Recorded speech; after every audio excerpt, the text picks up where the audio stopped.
Growing up in the city of Baltimore was challenging. As a kid, it was a lot of drug-infested areas in our neighborhood, a lot of shooting, a lot of violence. Unfortunately for me, at the age of 5, I got shot. Being outside, being at the wrong place at the wrong time. My mom and dad was going crazy, not knowing that I was outside, and then knowing that, I was one of the kids laying out there with a couple buckshots all over his body was very frightening and scary for them as well as myself. Things can happen once you go outside your door. And for me, I was in the wrong place at the wrong time. A fight broke out. They busted the old man Chester's window. He decided to come outside and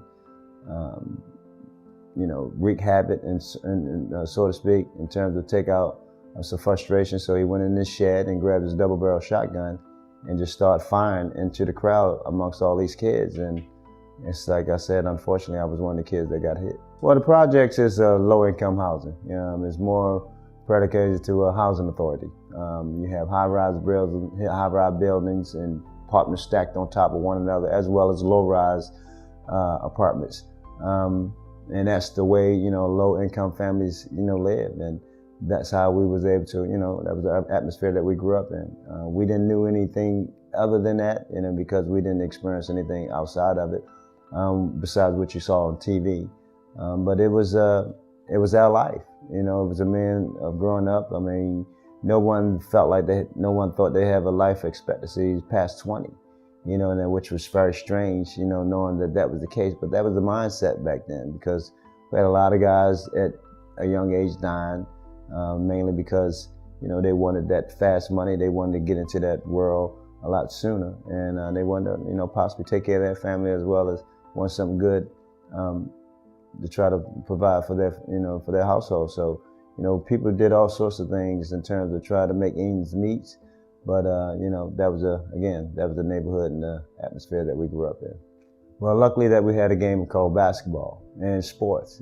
Sports was really a mechanism that kept us really where it gave us a safe haven place to really feel comfortable at. Football, baseball, basketball, ran track. I was a wrestler. We had a lot of sports take place in the neighborhood. We had a lot of projects as challenges against one another. That was the competition. Lafayette against Latrobe, against Madison, against Cherry Hill. So you had different neighborhoods, competing against one another, and we had all sorts of sports. So that was a way of keeping us, off the streets, keeping our mind, active in other areas, as opposed to thinking about, hey, it's time to try to, go over there and get a few of those quick dollars. But sports was, was a place where it really kept a lot of kids safe. At that time, I had no inkling or no idea that, I wanted to pursue this as a career. It was just a hobby. It was just something that I wanted to do. But unfortunately for me, being small and trying to play a sport that didn't know at the time was supposed to have been meant for a bigger, taller player, got a lot of criticism from it. A lot of backlash, a lot of name calling, which could affect with your confidence.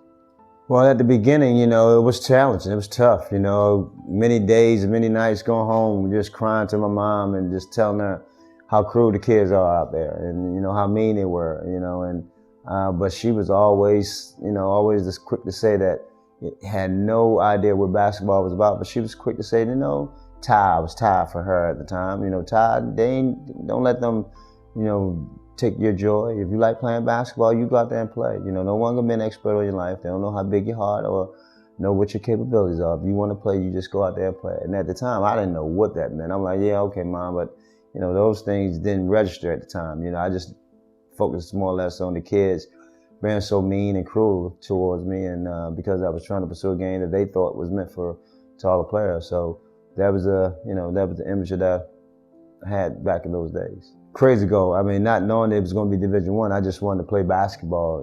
Whichever way, if it had been a Division II, I'd probably been satisfied. But knowing the type of kid that I was and who I was and the competitive type of person, I wanted it all. I wasn't just going to satisfy with what someone else had planned for me.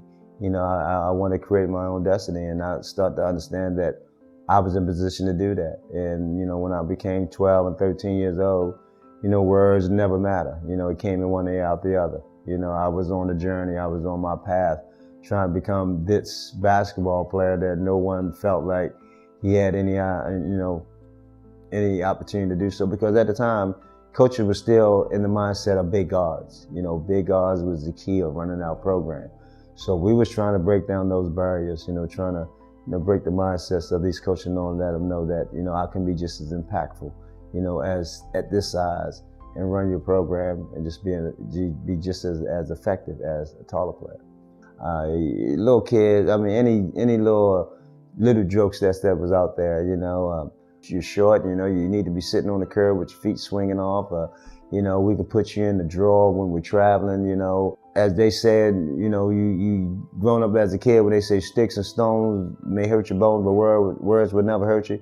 It's not true. Words will hurt you now, and they killing folks. So words are very powerful, very powerful. So the thing is about getting within yourself and understanding who you are to kind of, ward off those negative comments that's coming toward you, because, as a kid, you're not as strong, as you are as an adult. So when I was a kid, those things was very hurtful, and that was very deterrent at the time, but it didn't distract me.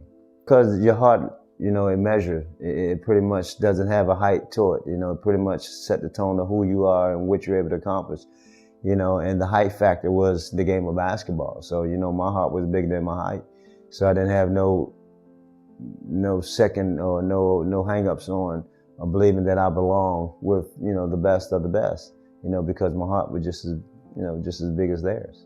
5'3" was it. I knew that I wasn't going to grow much taller. My mom, my dad, my brothers and sisters were short. My dad was only 5'6". My brother was 5'7". He's the tallest of the family. So I knew I was going to be in that 5-foot range in terms of, what the family structure was made of. So I didn't have no hang-ups on wanting to be tall. I never wished I was tall. Kids don't understand that. I never wished I was tall. People don't believe that, but, I never wished I was tall. I just accepted who I was, and, was hurtful that I was getting short jokes and those type of things, but I never wished that I was tall. Well, the trash talk in the league, it wasn't much, for me anyway. You had a lot of guards that talk trash, like the Gary Paytons and those guys, and, excuse me, the Reggie Millers and the Michael Jordans and those guys talk a lot of trash, but it was mainly against the guys that they played against. And the Tim Hardaways at times. But, for me, it wasn't much trash talking. They didn't come at me. We had one series where you got now since we got internet, folks are asking me about a trash talker when we played against the Bulls in the series, and they thought that Michael called me a midget, saying that, you little midget, but, those type of things, they don't affect you. It's just the game that we playing, and that, those type of those things that come out, we may call them a black cat, so little things like that, that's part of the game. Those things never really affect you, because, words affect you at this stage in your life. Back then, I mean, imagine what you went through as a kid. So, no, that's just part of the game. You go out there, some people elevate their game that way in terms of being trash talk.